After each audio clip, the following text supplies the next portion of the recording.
Hello everyone, स्वागत है सभी साथियों का टीए स्टड एग्जाम्स परिवार में।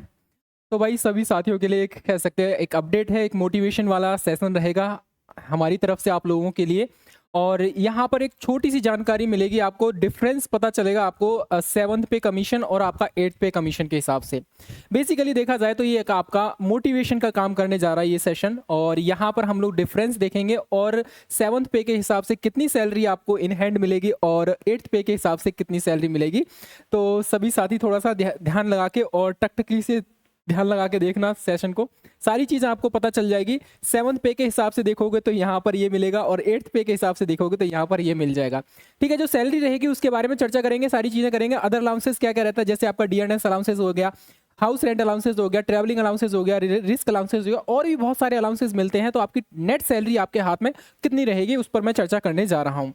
ठीक है, बाकी सारी चीज़ों के बारे में आप देखो, ये जो सेशन रहेगा ये हमारे उन सभी साथियों के लिए रहेगा जो बीएसएफ एचसीएम के लिए तैयारी कर रहे हैं या फिर आपका एसएसबी एचसीएम के लिए तैयारी कर रहे हैं। ठीक है, क्योंकि लेवल तो आपका सब सेम ही है। आप देखोगे यहाँ पर लेवल कौन सा रहेगा, फोर्थ लेवल रहेगा बीएसएफ में भी और आपका इसमें भी, क्योंकि लेवल 4 जहाँ पर लग जाता है उसकी बेसिक सैलरी आपकी 25,500 से लेकर आपका 81,100 रुपये तक बन जाती है। ठीक है, बट ये जो सेशन रहेगा ना, ये जो रहेगा आपका सेवन्थ पे के हिसाब से रहेगा यहाँ पर। ठीक है, सेवन्थ पे कमीशन के हिसाब से रहेगा। और आप सभी को पता है कि एट्थ पे कमीशन आपका लागू हो चुका है, तो अब आपको देखना है यहाँ पर कितनी सैलरी आपको देखने को मिल जाती है। तो सबसे पहले तो देख लीजिए यहाँ पर आप देखोगे ये सेवन्थ पे के हिसाब से और यहाँ पर एट्थ पे के हिसाब से, दोनों में कंपैरिजन कर लेते हैं एक बार। लेवल 4 की जॉब है, दोनों ही जगह याद रखना। ठीक है, लेवल 4 के हिसाब से यहाँ पर जो आपका बेसिक पे बन रहा है, सेवन्थ पे के हिसाब से आपका 25,500 रुपये बन रहा है। और इसके अलावा इसमें कौन कौन सी चीज़ें और ऐड होती हैं, जैसे आपका रिस्क अलाउंसेस होता है, आपका राशन मनी ऐड होता है, डीएनएस अलाउंसेस ऐड होता है, हाउस रेंट अलाउंसेस होता है, इस तरीके से ड्रेस अलाउंसेस है, डीएनएस अलाउंसेस है, ट्रांसपोर्ट अलाउंसेस है, night duty field posting benefit है, और भी बहुत सारी चीज़ें रहती हैं इसमें।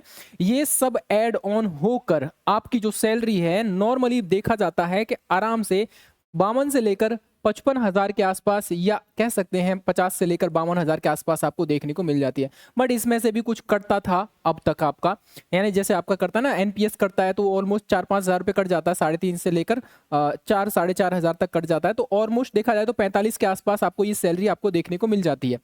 बट ये है, बात रही आपकी सेवन्थ पे कमीशन के हिसाब से। अब बात करेंगे एट्थ पे कमीशन के हिसाब से आपको क्या मिलेगी। देखो एक चीज याद रखना आप लोग, सेवन्थ पे के हिसाब से आपकी सैलरी ये बन रही है 25,500, और एट्थ पे कमीशन के हिसाब से यहाँ पर ये बन सकती है, बेसिक पे बन सकता है आपका इतना। अब यहाँ पर लिखा हुआ है 65,000 से लेकर आपका 76,500 तक। अब ये डिपेंड करता है आपका फिटमेंट फैक्टर पर। अब ये फिटमेंट फैक्टर है क्या चीज ये जो रहेगा आपका फिटमेंट फैक्टर, मैं आपको बता देता हूं, बेसिक सैलरी का उतना ही गुना कर दीजिए जितना फिटमेंट फैक्टर है। अब यहाँ पर एक समझ लीजिए, पहले मैं आपको बताना क्या चाह रहा हूँ यहाँ पर, जैसे मान लीजिए आपका सेवन्थ पे कमीशन के हिसाब से आई थिंक 2007-8 में आई थिंक सेवन्थ पे कमीशन आपका लागू 2016 में आपका सेवन्थ पे कमीशन लागू हुआ था। पहले 6 पे कमीशन था, सेवन्थ पे कमीशन लागू हुआ था। यहाँ पर पहले आपकी जो सैलरी थी बेसिक पे 7,000 के आसपास बन रही थी। ठीक है, लेवल 4 की बात कर रहे हैं हम लोग यहाँ पर। ठीक है, पहले आपकी सैलरी 2016 से पहले लेवल 4 की सैलरी कितनी थी, 7,000 के आसपास थी। बाद में चलकर ये आपका 2.57 आपका फिटमेंट फैक्टर लागू हो जाता है। तो ऐसी सिचुएशन में इसका मतलब ये है कि आपकी सैलरी जो बेसिक पे है आपका 2.57 गुना आपका बढ़ जाता है। तो इस हिसाब से देखा जाए तो 7 दूनी 14 और 3.5 कितना हो गया, ऑलमोस्ट देखा जाए तो 18 से लेकर 19,000 के आसपास ये आपकी सैलरी बन जाती थी। ठीक है, तो इसीलिए कहा गया यहाँ पर कि लेवल 4 में आपकी 2016 के बाद जो आपकी सैलरी बनी थी वो 19,500 के आसपास आपको देखने को मिल जाती। ठीक है, फिर बाद में और ज़्यादा ऐड होता गया, सारी चीज़ें ऐड होती गई। अब यही जो फिटमेंट फैक्टर है ठीक है, 2016 में ये आपका फिटमेंट फैक्टर था। बाद में आप देखोगे सेवन्थ पे कमीशन लागू हो जाता है, तो यहाँ पर ये इतनी गुना सैलरी बढ़ जाती है बेसिक पे का।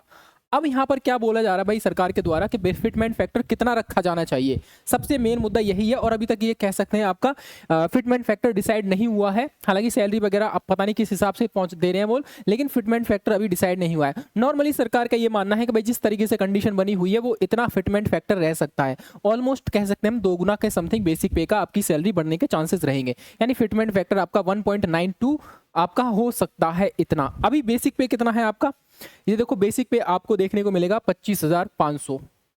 25,500 का 1.92%, सॉरी इतने गुना कर दीजिए, चलो इसको हम 2 गुना ही कर देते हैं, ठीक है, 2 गुना भी कर देंगे, मान लेंगे हम इसको, तो कितना रहेगा आपका 51,000 के आसपास ये आपको सैलरी आपको देखने को मिल जाएगी बेसिक पे।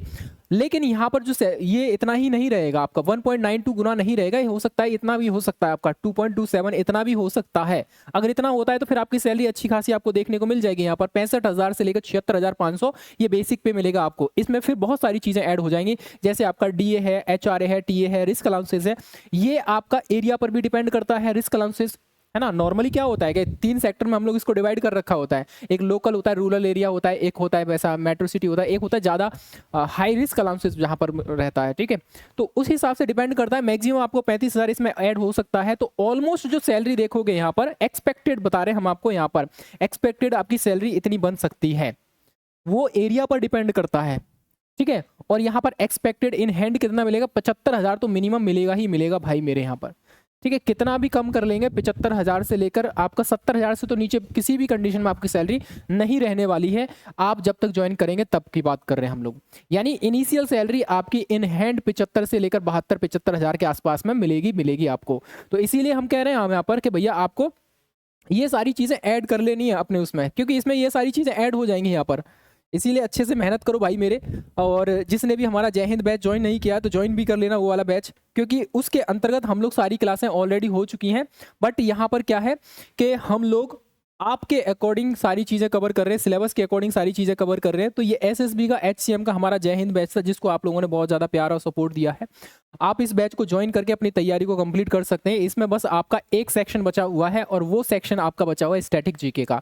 जब एग्जामिनेशन की डेट क्लियर हो जाएगी तो डेफिनेटली हम उस स्टैटिक जीके की क्लास भी हम लोग स्टार्ट कर देंगे वहाँ पर, ठीक है।